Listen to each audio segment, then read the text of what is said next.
Boa noite, pessoal. Nós vamos começar a segunda palestra da noite. Primeiro, uns avisos, né? Na hora de vocês captarem o RA de vocês, por favor, nós vamos ter uma fila única aqui à minha esquerda, tá bom? Então, todo mundo desce aqui pela frente, passa lá e registra o RA. Tá legal? Tranquilo, sem pressa, com calma. E peço também para... Se alguém quiser conversar com vocês, tentar conversar aqui em cima para não tumultuar, tá bom? Então, a nossa segunda palestra, né? Big Data, JVMS e redes sociais, né? Vai ser apresentada pelo Alan, tá bom? Que é mestrando em Engenharia de Computação, da computação com ênfase em Engenharia de Software pelo IPT da USP e especialista em Engenharia de Arquitetura de Software. Possui graduação em Sistema de Informação pelo Centro Universitário Fundação Santo André e é técnico em Informática pela ETH George Street, aqui de São Caetano, e diversas certificações profissionais. Nosso segundo palestrante é o José Renato Pequeno, tá bom? Que possui graduação em Tecnologia da Informação pela FASP, pós-graduação em Gerenciamento de Projeto pela GV, e em Arquitetura de Soluções pela Faculdade de Informática e Administração Paulista, FIAP.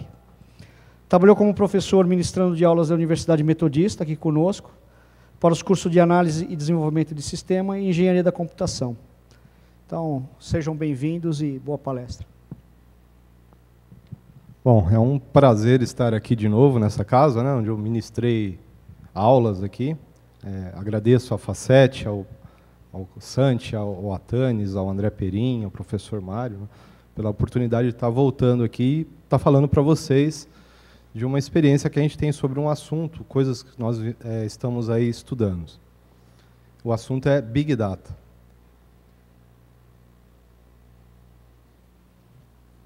Vou falar um pouco dos objetivos, né? Nós vamos procurar cobrir esses assuntos aqui na palestra. Vai envolver mídias sociais, explosão de dados, uma explicação sobre o que vem a ser Big Data, quais as técnicas estão relacionadas com Big Data, perfil de profissional que vai trabalhar com isso, que é o que acho que interessa para todos vocês aqui. Acredito que todos aqui pertencem à Facete, estão fazendo ou estão cursando aí o curso de engenharia, o curso de análise de sistemas, enfim. É um assunto atual, é um assunto que vai dar aí profissão para muita gente, tem muita coisa a ser dita e a ser explicada, esclarecida, e muitas oportunidades aqui para vocês aí. Bom, mídias sociais. Pude perceber na outra palestra, vários de vocês aí, né, alguns nem estão mais aqui, mas estavam aí mexendo no celular, mexendo na internet, tweetando, vendo Facebook. Então, é uma pergunta que eu vou fazer, embora eu até já sei a resposta, né? Quem de vocês aqui tem Twitter, Facebook? A maioria aqui, não é isso? LinkedIn, GitHub. Diariamente, nós utilizamos essas mídias sociais. Né? Diariamente nós estamos colocando informações nessas mídias sociais.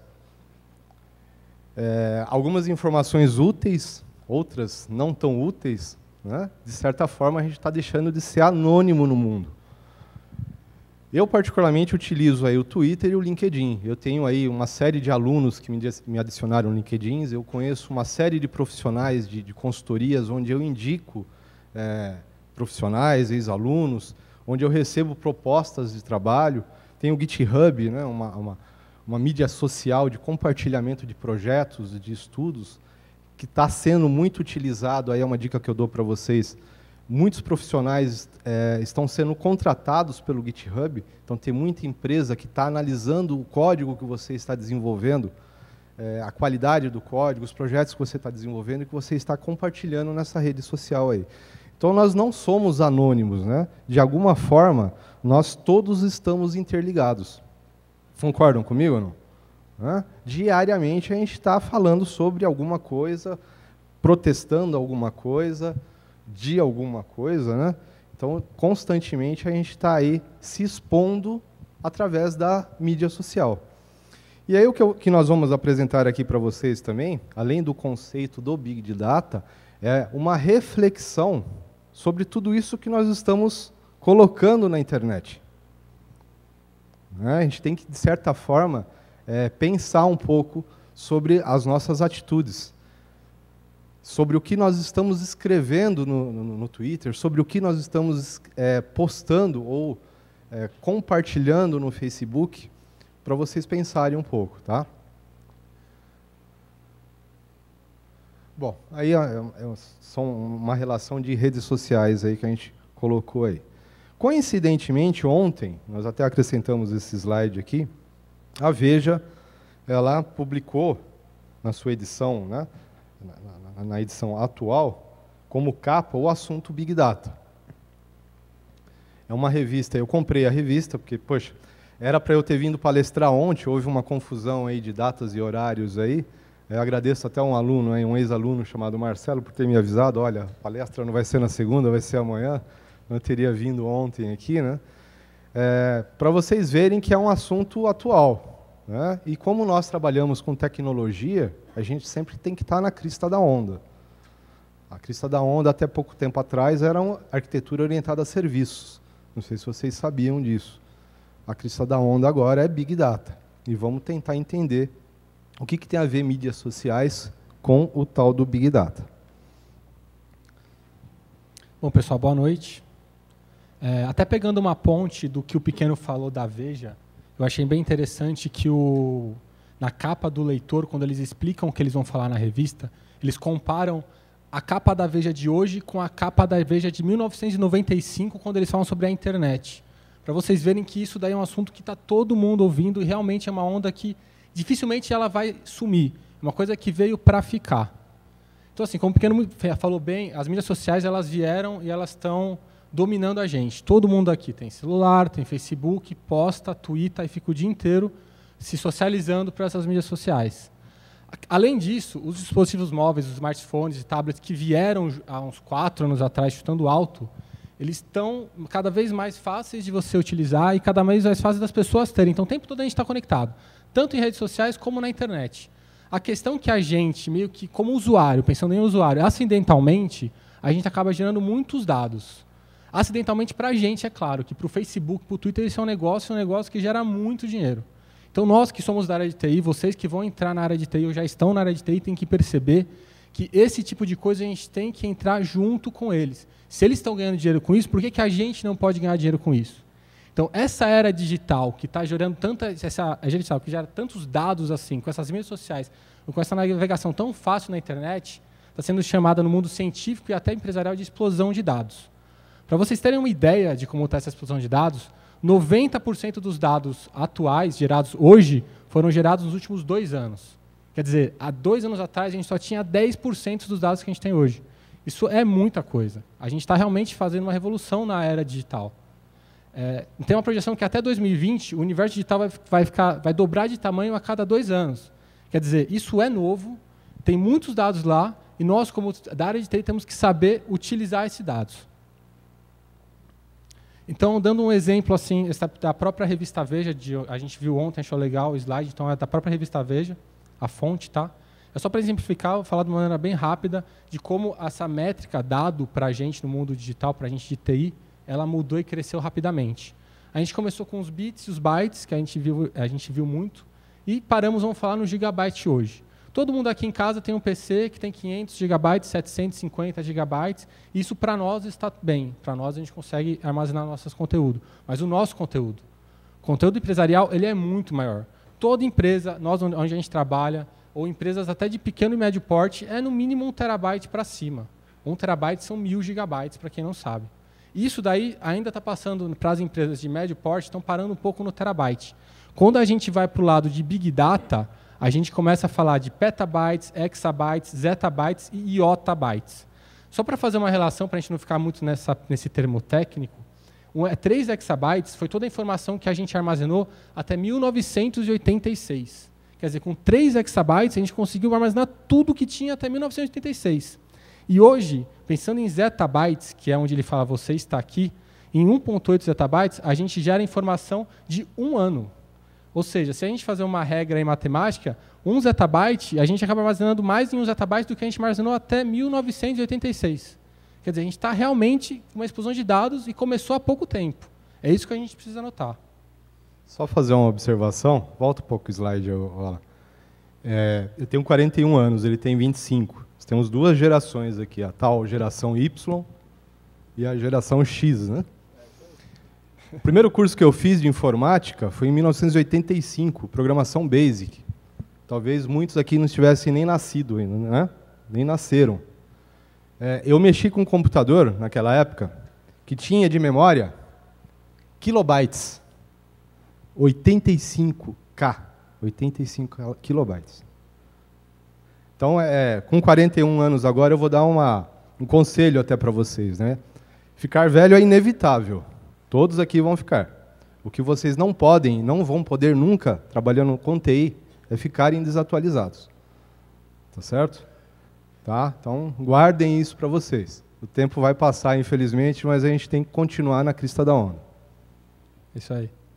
Bom, e outra exemplificação do volume de informação que a gente gera, só para ficar bem claro a quantidade, apesar de a gente já ter falado bem claramente. Então, quer dizer, esse é um gráfico, não sei se está dando para enxergar aí de longe, a letra talvez seja um pouco pequena, mas fala o que acontece a cada minuto na internet, a cada minuto. Então, em um minuto, 571 novos sites são criados, são jogados na internet.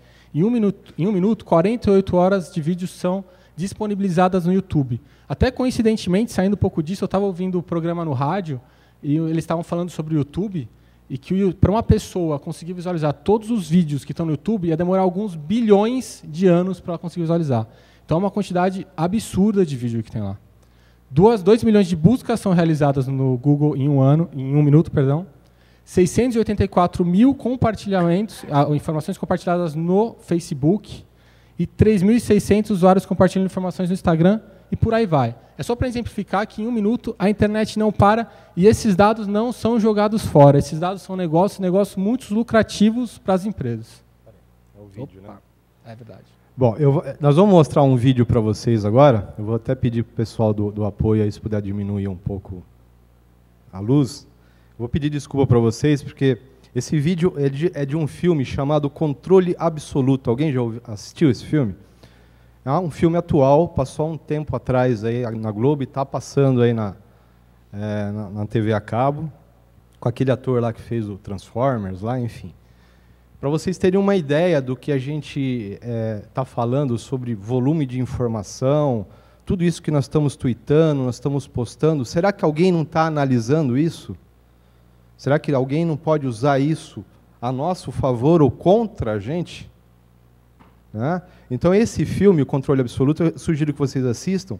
Qual que é a ideia do filme? Existe um hiper, mega computador no Pentágono, e esse computador, ele sai capturando da internet, das redes, todas as informações de todas as pessoas do mundo.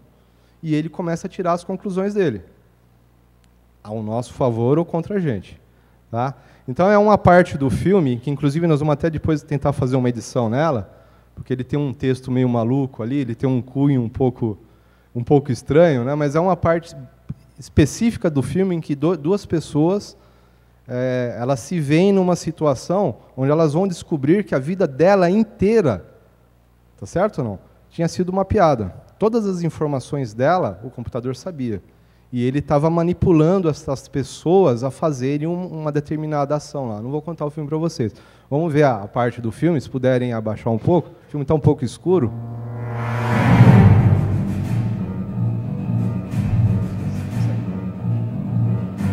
E agora? Alô? Senhor Shaw, aqui é a senhora Bennett, da Midwest Celular, a respeito do seu serviço que foi cancelado. Que é isso? Mandaram dizer abril. Isso é você. Esse é Jerry Shaw. Pelos meus registros, o senhor... Uma série de feminina é o compras, comprador. preferências e pontos de dados quantificáveis que definimos como a sua personalidade. Desculpa, Jerry Shaw. 27654584. Nós monitoramos todas as redes sociais, blogs na internet, mensagens instantâneas e de texto, associados conhecidos, seus amigos, companheiros, e-mails recebidos e enviados, uso do celular. Nós utilizamos câmeras de segurança e tráfego para analisar movimentos. Ela me disse que... Usamos esses dados para formar perfis de personalidade. Nós sabemos quem vocês são. Nós estamos em todos os lugares. Oi, como assim? Por que você sempre diz nós? Nós, o povo dos Estados Unidos. De modo a formar uma união mais perfeita. Eu sei que todo filme, né, ele dá a princípio, quando a gente assiste, a gente tem a impressão de que, isso é um absurdo. Né? Eu fico imaginando aqueles filmes em preto e branco de 1900 e alguma coisa, embora eu não seja tão velho assim, né, mas do homem indo para a Lua. Né? Naquela época, acho que quando alguém assistiu aquele filme, deve ter falado, impossível isso. Isso é muito futurístico. Certo?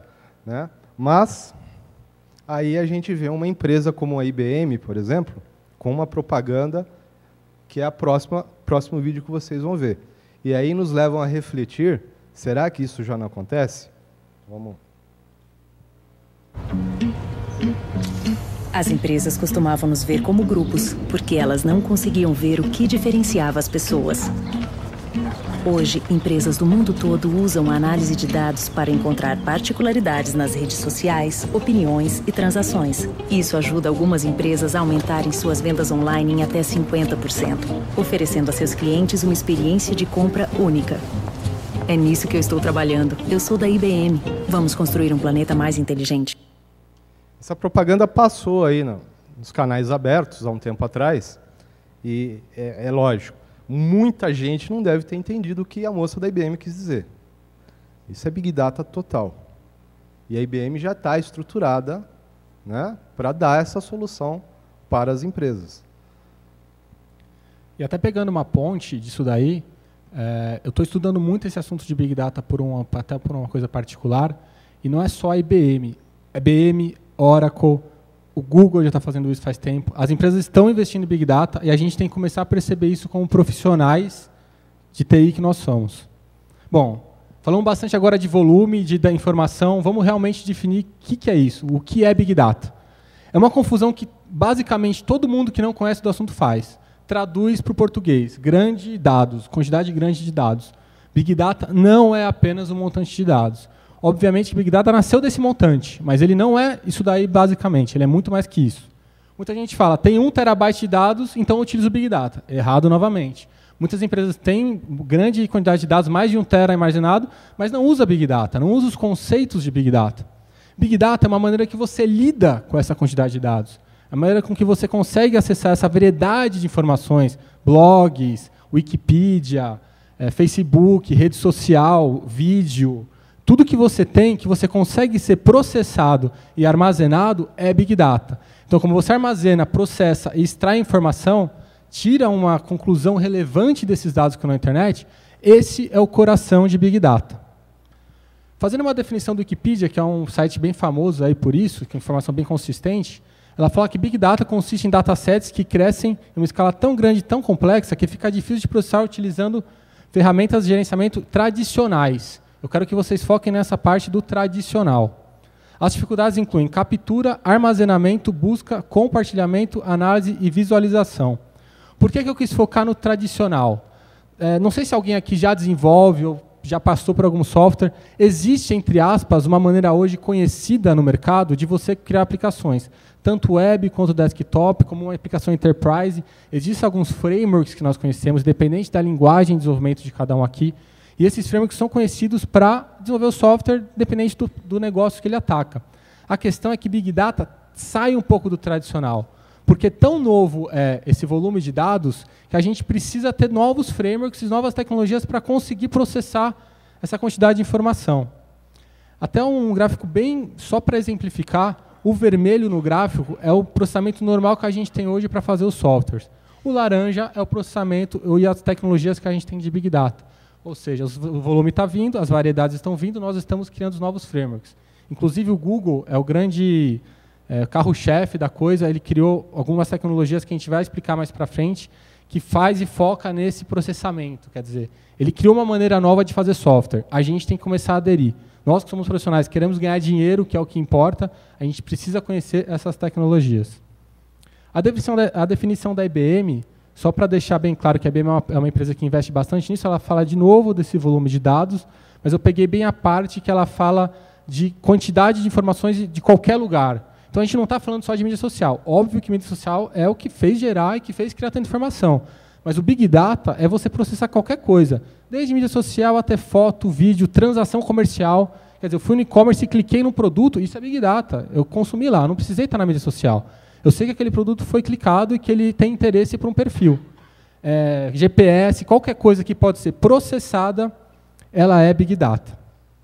Então, Big Data tem 3 colunas que a gente chama dos 3 Vs de Big Data, que é volume, que a gente já falou bastante aqui, variedade, que a gente também já acabou de falar, ou seja, não só as redes sociais, mas tudo, e velocidade, que é o ponto-chave que a gente vai falar daqui a pouco. Como é que a gente vai processar tanta informação? Será que é codificando, fazendo programas e softwares como a gente faz hoje em dia?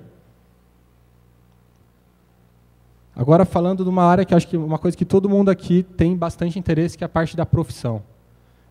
Como isso é um pouco novo, tem algumas profissões que estão surgindo e algumas que estão sendo elencadas como as principais. O cientista de dados, o Data Scientist, que chama, ele é uma profissão que você percebe que as principais empresas como Google, Facebook, PayPal, Amazon, HP, elas têm esse cargo lá dentro e esse profissional é muito bem visto lá dentro. Ele é um cara que ganha muito bem e tem pouca gente no mercado que entende. Por quê? Ele não é um cara que só sabe programar. Ele é um cara que conhece muita matemática, muita estatística e tem que conhecer muito também do negócio que ele vai tratar. Não adianta nada você saber programar, você saber as tecnologias, se você não sabe como que você vai extrair informação desse volume todo que você tem. Então, esse conceito todo forma um profissional de cientista de dados. E como o Pequeno já falou, isso daí é uma coisa que com certeza, gente, não vai sair daqui. As redes sociais não vão sumir, os smartphones não vão parar de funcionar do nada, isso cada vez mais vai crescer. E vai precisar de gente para programar para essas coisas. Isso daí é que a gente tem que perceber. Geralmente, quando a gente vê uma descrição de emprego com todas essas competências, parece, às vezes eu me sinto, muitos alunos às vezes vinham falar comigo, vocês já devem ter procurado emprego na PInfo ou no Indeed, tá certo? E aí tem lá analista júnior. Aí o cara pede para você tem que saber Java, .NET, programação Oracle, PLSQL, SQL Microsoft, não é assim ou não? Linguagem C, COBOL, Fortran, tá certo? Na verdade, esta nova profissão de cientista de dados, se vocês forem pesquisar aí, existem algumas vertentes aí, alguns profissionais especializados. Mas é uma profissão, a gente consegue ganhar dinheiro na informática de 2 maneiras. Ou trabalhando com tecnologias que ninguém mais quer trabalhar, tá certo? COBOL, por exemplo. Quantos aqui querem estudar desenvolvimento em COBOL? Quantos aqui desenvolvem COBOL? Ninguém. Tá certo? Pelo menos eu não vi ninguém. Então é assim, as empresas não vão abrir mão, muitas delas não vão abrir mão dos mainframes. O banco, qualquer banco, que tem a sua tecnologia já implementada desde a década de 60, não vai correr o risco de reescrever todos os seus processos em Java, ou seja lá qualquer tecnologia agora. Concordam comigo ou não?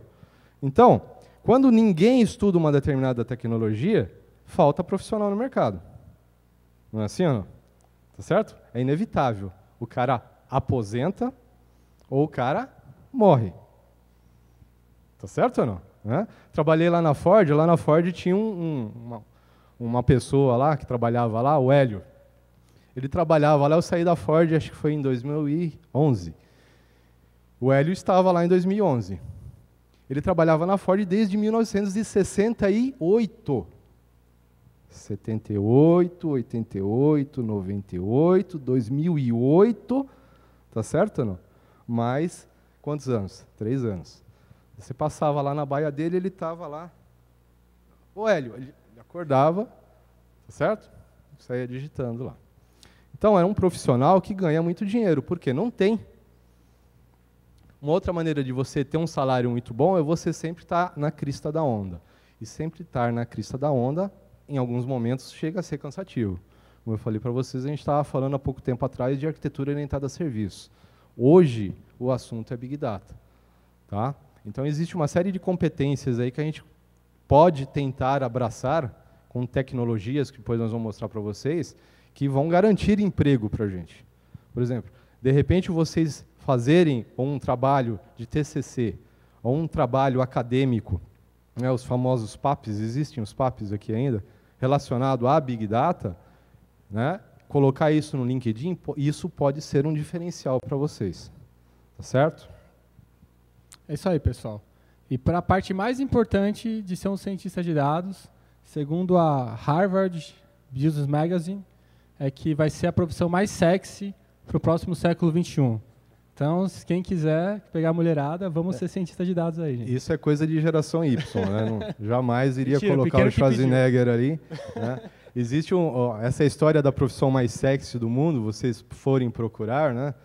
Ao longo dos anos, essa revista ela classificou quais seriam as profissões mais sexys, né? Ou seja, o cara tem esta profissão, teoricamente ele é sexy, né? Já foi médico, já foi engenheiro, hoje é o tal do cientista de dados aí. Bom, e agora falando para a parte de financeira, até por que Big Data está entrando tanto no mercado, como a gente já falou bastante. Então, segundo a Gartner, que é uma líder na área de pesquisa de TI, o mercado global de Big Data já movimenta 70 bilhões por ano. Então, não é uma coisa que é uma tendência, é uma coisa que é uma realidade. A questão é que ela vai crescer muito. Fora do Brasil tem bastante coisa. No Brasil as empresas estão engatinhando, mas já temos exemplos de implementações e muito dinheiro investido.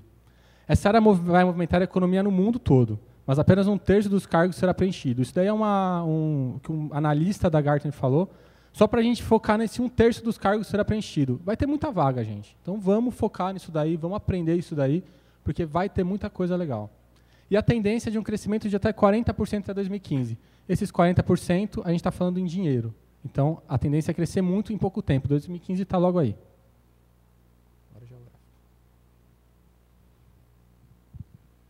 Bom, voltando um pouco, né, a Gartner ela prevê que em 2015 a demanda por cientistas de dados ou pessoas que trabalham com análise de dados relacionados a Big Data vai ter uma demanda de 4.400 milhões de profissionais, não é isso? Isso. Acho que é 4 milhões no mundo e 500 mil no Brasil. 500 mil vagas no Brasil. A Serasa, todo mundo aqui já ouviu falar no Serasa, possuem ao todo 120 cientistas de dados, sendo que 70 estão aqui no Brasil. A necessidade da Serasa é tão grande de profissionais que saibam manipular ou que conheçam o tal do Big Data, que a Serasa montou com uma universidade uma pós-graduação. O único problema é que só pode cursar a pós-graduação quem trabalha no Serasa. Mas para vocês perceberem a demanda disso, a dificuldade de encontrar profissionais de TI que saibam disso. Aliás, nós somos privilegiados, né? Nós trabalhamos com tecnologia. Eu, até com 41 anos, recebo diariamente propostas de emprego. A nossa área ela é muito gratificante por isso. Então, se você estuda, se você se dedica, você sempre vai ter algum lugar para trabalhar. Ao contrário de algumas outras profissões. Aí, às vezes, o cara faz um mestrado, um doutorado e está... Né? Tem um caso, a minha esposa, é professora, tem 2 universidades, não sei quantas pós-graduações, e, às vezes, né, não ganha como um profissional de tecnologia como nós ganhamos. Então, se vocês forem ver aqui, o Big Data, segundo a Gartner, aqui, ó, ela tem a previsão de, nos próximos 2 a 5 anos, é uma tecnologia que está aí. A Gartner prevê, inclusive, não sei se vocês estão vendo, que foi um assunto da semana também, ó, impressão em 3D. A impressão em 3D, ela está imaginando que entre 5 e 10 anos, todos nós aí vamos ter uma impressora 3D em casa e nós vamos conseguir fazer um revólver, não é assim? Vocês viram essa semana aí?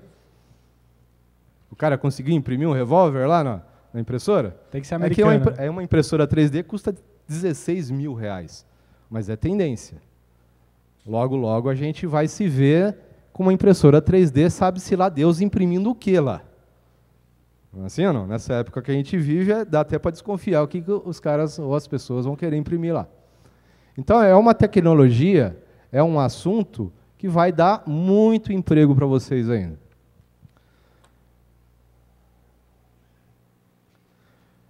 O estudo de caso aí mais marcante dos últimos tempos foi a eleição do Obama.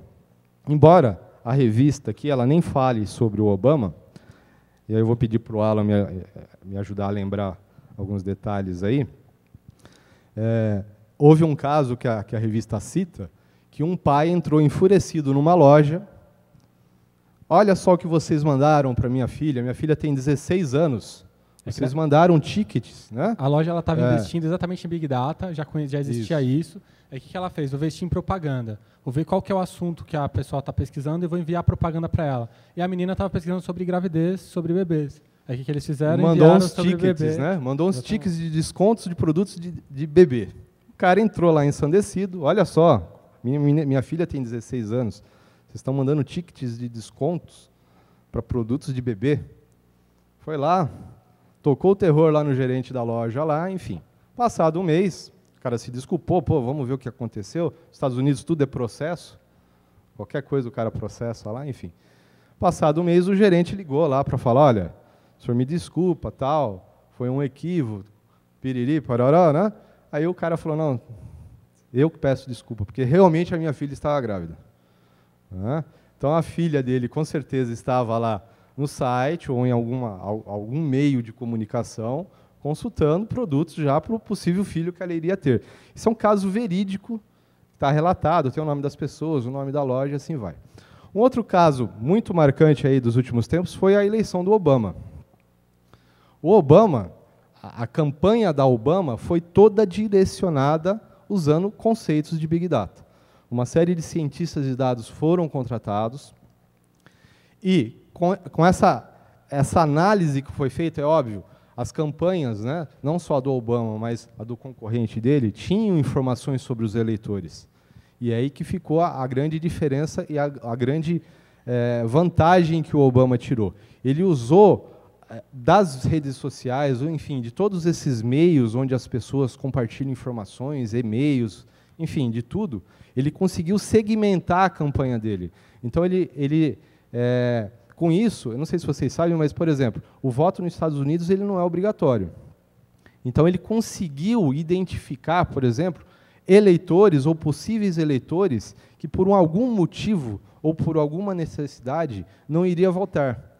E ele conseguiu direcionar para esse público uma mensagem, seja ela qual for, né, através de aplicativos que ele tinha, uma série de coisas, para tentar convencer esse eleitor, né, que teoricamente ele iria atender a necessidade dele ou de grupos específicos, né, para votar nele. Até o exemplo que ele dá no artigo é sobre uma pessoa que pesquisava muito sobre animais e sobre cachorros. Aí ele recebeu um e-mail lá, olha, gente, eu vou abrir um canil, ou eu vou ter um tratamento diferenciado ou uma lei diferenciada para animais para o seu estado. Então, vote em mim. É o exemplo que ele dá no artigo. A tecnologia ajudando o cara a identificar as necessidades das pessoas e ajudando a mentir especificamente, né? Imagina isso aqui aplicado no Brasil, né?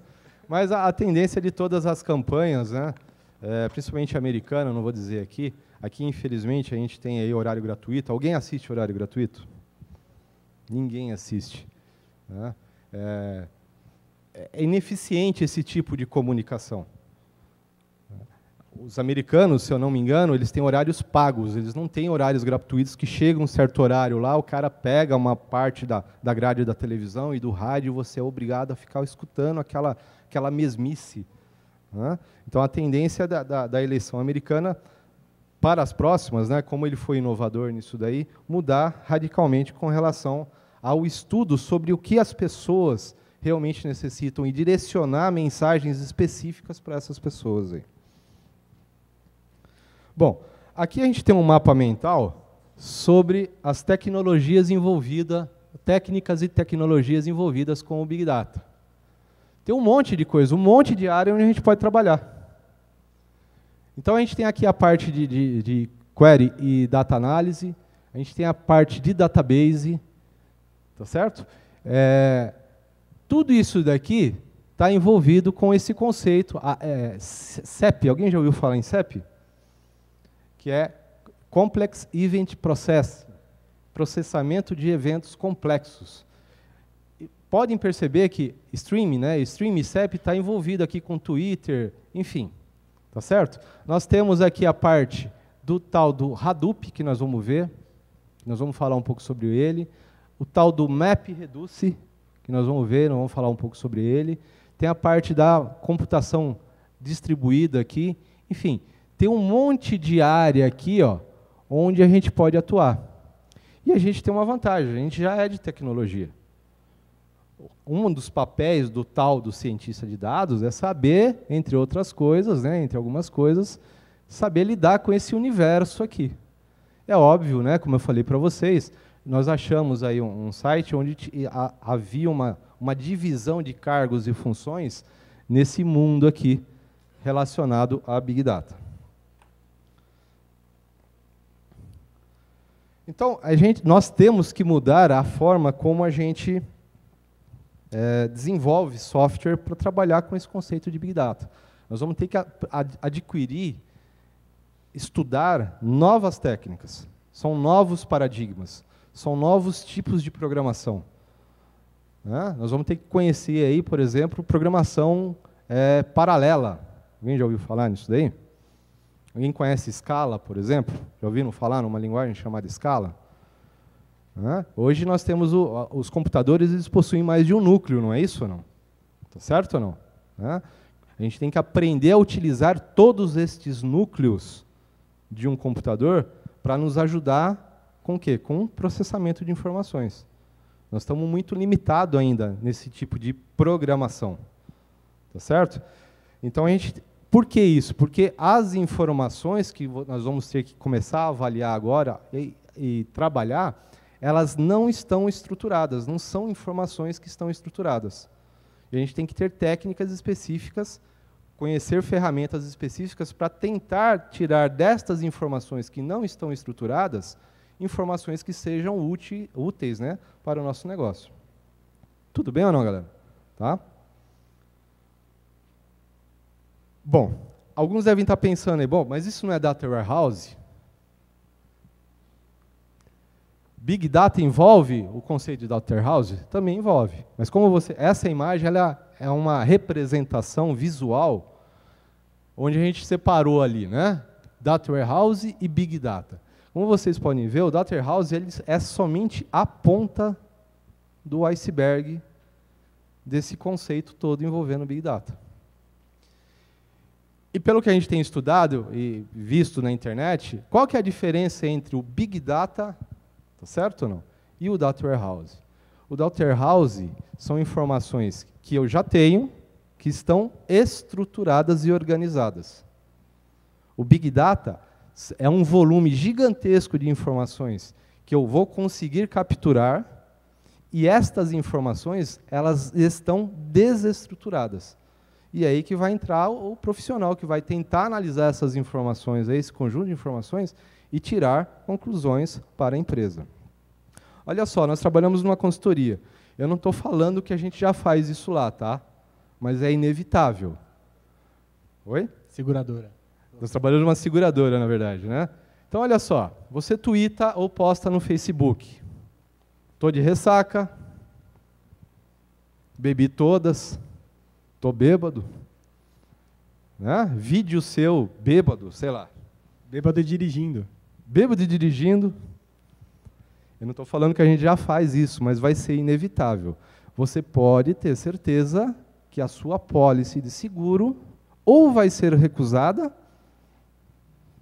dependendo de quantas ressacas você teve, ou vai ser muito cara. Tá certo ou não? Né? Já existe um estudo, inclusive, quando você tem aí até tal idade, o seu seguro é um absurdo, não é isso? Imagina isso aliado aos seus tweets. Né? É para se pensar aí. Pode ter certeza que eles vão aumentar o preço, mas não vão dar desconto, né? Bom, veja só. O MapReduce é uma das técnicas que é aplicada aí nesse mundo aí de Big Data. Então, imagina o seguinte, o Google, qualquer coisa que a gente pesquisa lá no Google, o Google ele consegue trazer um volume enorme de informação para a gente, seja qualquer assunto, num tempo gigantesco de rápido, não é isso? Como que ele faz isso? Qualquer coisa que você põe lá, manda ele pesquisar, ele não fica lá pensando, ele traz a informação para você e traz milhares de informação. Então, lá nos anos 2000, 2002, se eu não me engano, 2005 foi. 2005, o Google se viu na situação de ter milhares, milhões e bilhões de informação.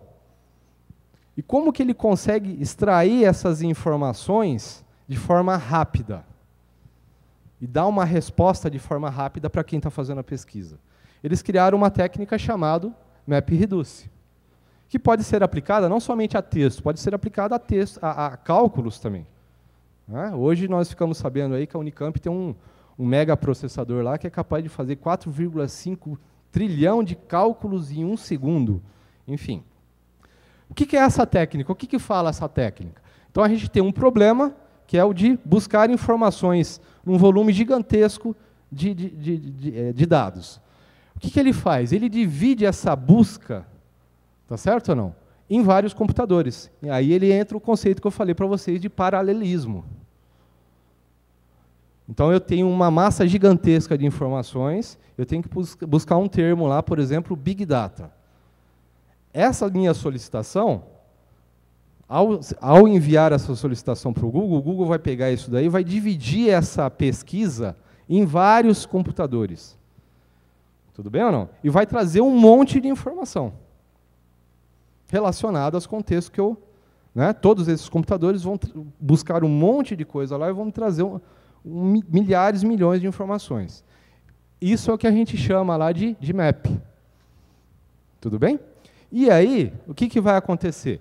Muitas informações que estavam lá em vários computadores são idênticas. Então, o que ele vai fazer? Ele vai reduzir essas informações para informações únicas e vai me devolver uma resposta. Isso é o que a gente chama de reduce. Eu tentei fazer uma analogia com um aluno. Eu falei, eu já fui instrutor aqui. Fui professor aqui, né? Sou instrutor num centro de treinamento agora. Veja só, como que a gente poderia aplicar, sem paralelismo, tá? mais ou menos grotescamente, o conceito de MapReduce na nossa vida acadêmica. Você é um aluno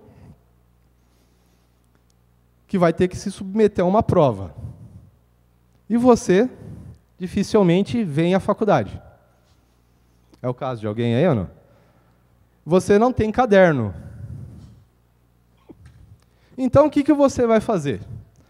Você, muito possivelmente, no dia da prova, um dia antes, você vai pegar os CDFs da classe, vai pegar os cadernos deles, de mais de um. Tá certo ou não? E você vai ver os principais temas que podem cair na prova. Isso é o map. Você fez um mapeamento lá do que pode cair na prova. E aí, você vai pegar esses principais temas, que, como são de vários cadernos, de vários alunos que você está pegando, de vários alunos que são pontuais, que vêm nas aulas, você vai fazer um reduce. Vai pegar os principais tópicos e vai montar a sua cola. É exatamente isso daí, com as devidas proporções. Tá certo ou não? Então, vamos lá. Olha lá, um exemplo gráfico do MapReduce. O cara mandou uma ordem lá para procurar azul, verde e amarelo. Então, a gente tem lá o map, que é um conjunto de dados que estão ali montados, que foram devolvidos por vários computadores.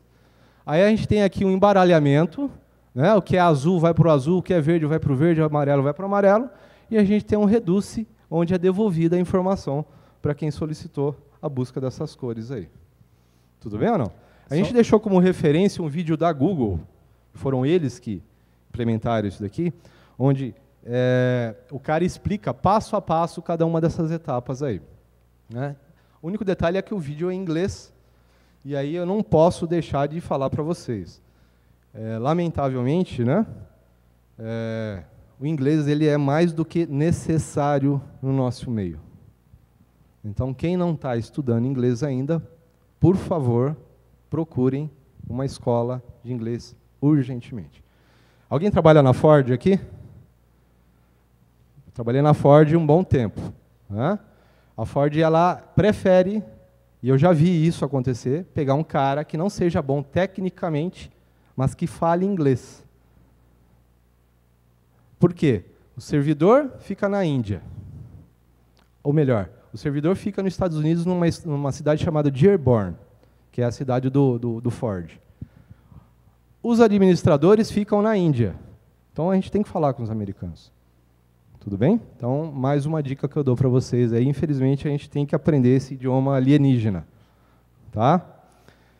Bom, como técnicas aí relacionadas ao Big Data, nós temos aí o tal do Hadoop. E aqui é uma área legal para a gente começar a trabalhar. Um TCC, por exemplo, relacionado a esse cara aí, é extremamente interessante. E podem ter certeza que vai abrir portas isso daí para você. Porque todo esse conceito do Big Data, né, ele gira, em sua grande maioria, relacionado com esse cara aí, o elefantinho amarelo. O que é o Hadoop? É uma plataforma de software desenvolvido em Java, para programação distribuída, clusterizada, tá certo ou não? E para processamento de gigantescos volumes de dados. Nós não estamos falando em volume de dados? A gente tem que processar isso daí. E é esse cara aí que faz, um cara chamado Hadoop, que foi criado pela Yahoo em 2005. Ele implementa esse lance que eu falei para vocês aí do MapReduce, tanto que ele é uma combinação de dois projetos, como está ali, que é o Hadoop MapReduce e o Hadoop Distributed File System. A gente não está falando em... o MapReduce ele não faz computação paralelizada e distribuída, então esse cara permite que a gente consiga fazer esse lance de paralelização e distribuição de processamento. Bom, gente, só complementando um pouco do Hadoop, como o Pequeno falou, ele foi uma implementação do MapReduce. E ele, por ser open source, ele ficou como base para vários produtos de várias empresas famosas. Então, a IBM utiliza na solução Big Data dela o Hadoop. A Oracle utiliza a solução de Big Data dela, o Hadoop. Foi até uma conversa que a gente teve quando a gente estava estudando sobre, falou, poxa, tudo se resume no Hadoop? Não é que se resume, é que ela é open source, ela é de graça. Ela já implementa o algoritmo da Google. Então, as empresas trazem isso para ela e formam um produto. Então, realmente, uma boa base para estudar o MapReduce é entender o Hadoop. Agora, passando para outra técnica que tem, além do processamento e paralelismo que o Pequeno falou, é a técnica de armazenamento. Big Data também vai ter o banco de dados relacional que a gente já conhece, que tem o banco de dados, a tabela e os relacionamentos todos fortes, que toda aplicação tem. Só que esse tipo de armazenamento ele tem seus problemas para quando a gente começa a trabalhar com grande volume de dados, que é a parte da performance e da escalabilidade. Ele até consegue ser performático, mas é um custo muito alto de máquina, principalmente, de infraestrutura. Com isso surgem os NoSQL, NoSQL, enfim. O que é o NoSQL? Ele é um tipo de armazenamento que não tem normas e tabelas, ou seja, não tem esquemas, ele não necessita de normalização e relacionamento, ele tem como foco a performance, escalabilidade e replicação. Então, com ele, a gente consegue sim armazenar mais dados e consegue sim consultar de uma maneira mais rápida. Ele tem um lance que é a parte contra, nem tudo é só vantagem, que ele tem esse lance de você não ter uma parte de um esquema forte, ou seja, você pode popular sua tabela com lixo. Aí cabe a nós, desenvolvedores, fazer uma camada mais bacana de validação para não encher isso de lixo. Mas, realmente, para você ter um armazenamento mais performático e mais escalável, NoSQL é a resposta. Só dando um overview rápido, porque tem muitas soluções de NoSQL do mercado. Ele é um movimento que começou bem antes de Big Data e que ele já está bem maduro. Então, tem alguns tipos, eu só vou dar uma geral aqui para vocês. Tem o chave-valor, que ele é mais escalável. Quem já trabalhou com NoSQL já deve ter ouvido falar do Memcache, do SimpleDB.